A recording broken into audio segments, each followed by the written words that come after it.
بسم اللہ الرحمن الرحیم۔ پروگرام کے سلسلے آپ نے پوچھا ہے کہ ساتھ میاں ثناء اللہ آپ کی خدمت میں حاضر ہے۔ میرے ساتھ اس وقت ہمارے اسٹوڈیوز میں تشریف فرما ہیں پروفیسر مصباح الرحمان یوسفی۔ پروفیسر صاحب، آغاز کرتے ہیں لاہور سے شیخ عمر فاروق صاحب کے اس خط سے۔ آپ لکھتے ہیں کہ ہمارے ہاں جو نظام تعلیم ہے اس سے یوں محسوس ہوتا ہے کہ دو الگ الگ طبقات ہیں اور ان کے درمیان میں کوئی بہت بڑی خلیج جو ہے وہ حائل ہے یا حائل کر دی گئی ہے۔ یعنی ایک نظام وہ ہے جس کو ہم مدارس کا تعلیمی نظام کہتے ہیں، اور دوسرا نظام تعلیم ہمارا وہ ہے جو ہمارے کالجز ہیں، یونیورسٹیز ہیں، پروفیشنل ادارے ہیں، اور ان میں ایک کشمکش سی محسوس ہوتی ہے کہ وہ تعلیم حاصل کرنے والے انہیں کسی اور دنیا کا انسان سمجھتے ہیں اور وہ تعلیم حاصل کرنے والے ان کو کسی اور دنیا کا انسان سمجھتے ہیں۔ آپ کیا سمجھتے ہیں کہ کیا ایک ایسا نظام تعلیم اس ملک کی ضرورت ہے یا اس کو وضع کیا جا سکتا ہے کہ جس میں یہ دونوں طبقات ایک ہی چھتری کے تلے آ جائیں اور ایک دوسرے کے دست و بازو بنے اور معاشرے کے لیے، اپنے دین کے لیے، اپنی ملت کے لیے کوئی فعال کردار ادا کریں؟ بسم اللہ الرحمن الرحیم۔ محترمی، آپ کا یہ اٹھایا ہوا سوال بہت قیمتی اور بہت جاندار ہے۔ حقیقت میں نظام تعلیم کی طرف بات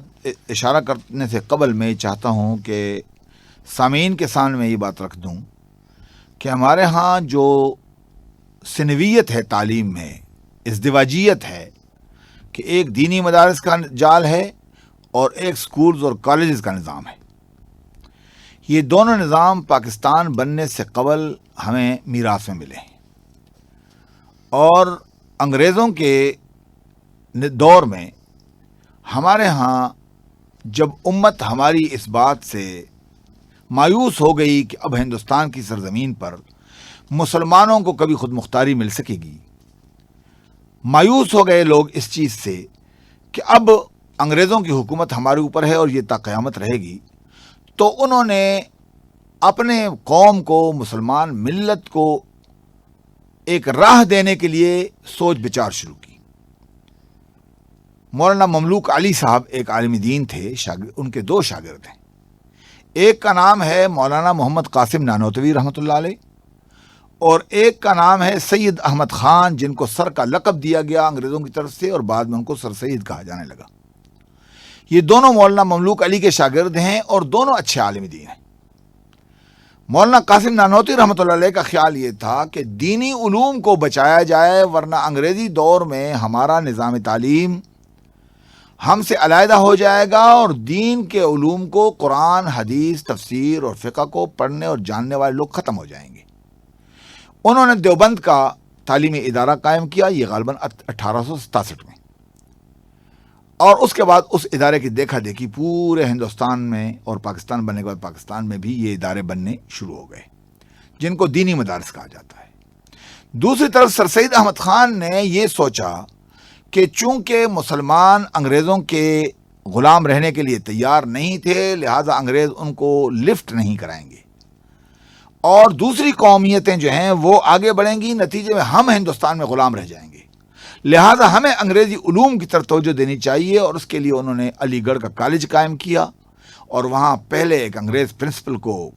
نامزد کیا، اور وہاں کا پورا نظام تعلیم اس نقطہ نظر سے چلا کہ مسلمان امت کو کس طریقے سے بچایا جائے۔ یہ دونوں ہمارے بزرگ جو تھے، انہوں نے مسلمانوں کو اس بحران سے نکالنے کے لیے یہ کوشش اس وقت کی جب ہندوستان میں انگریزوں کا غلغلہ تھا، ان کا چرچا تھا، اور ان کی مرضی کے بغیر یہاں پر کوئی چڑیا پر نہیں مار سکتی تھی۔ پاکستان کے بننے کے بعد یا ہندوستان کے تقسیم ہونے کے بعد ہندوستان اور پاکستان میں ہونا یہ چاہیے تھا کہ ہم ایک ایسا نظام تعلیم وضع کرتے جو اس دوئی کو، اس خلیج کو ختم کر دیتا، اور دینی مدارس علیحدہ اور دنیاوی مدارس علیحدہ کا جو جال بچھایا گیا تھا اس کو ختم کر دیا جاتا۔ لیکن اتفاق کی بات یہ ہے کہ ہمارے با اختیار لوگوں نے اس چیز پر کوئی توجہ نہیں دی اور وہ خلیج پاٹا نہیں جا سکا، اور آج وہ دونوں نظام ہائے تعلیم ایک دوسرے سے اتنے دور ہو چکے ہیں کہ کوئی ایک بھی دوسرے کو قبول کرنے کے لیے تیار نہیں ہے۔ یہ متوازی خطوط میں چلنے والے سسٹمز ہیں اور یہ ایک دوسرے کو قبول کرنے کے لیے تیار نہیں ہیں۔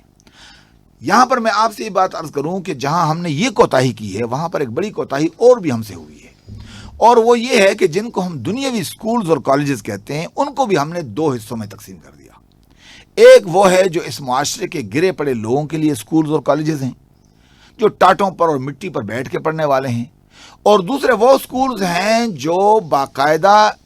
ایلیٹ کلاس کے لیے مقرر ہیں، اور وہاں پر نوابوں کے، سرمایہ داروں کے، جاگیرداروں کے اور بڑے بڑے سرمایہ رکھنے والے لوگوں کے بچوں کے لیے وہ مخصوص ہیں۔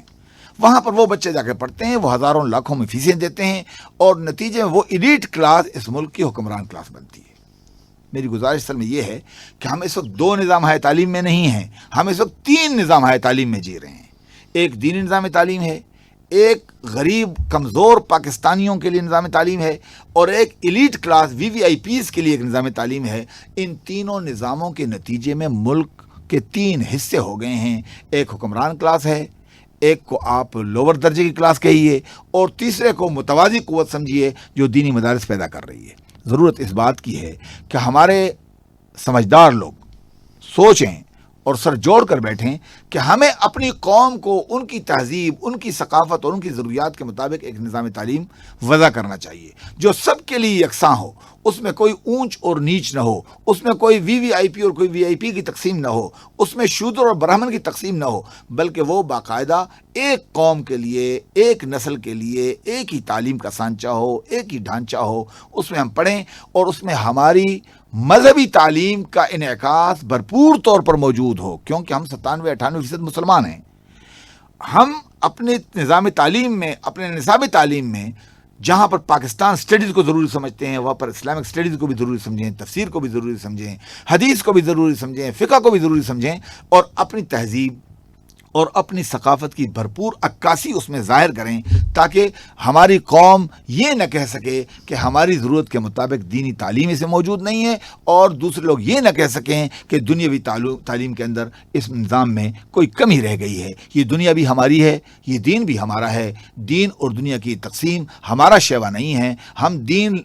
ذکر ہی اس لیے کرتے ہیں کہ اس کی روشنی میں دنیا کو گزاریں، لہذا دین اور دنیا کی تقسیم کو ختم کرنے کی ضرورت ہے، اور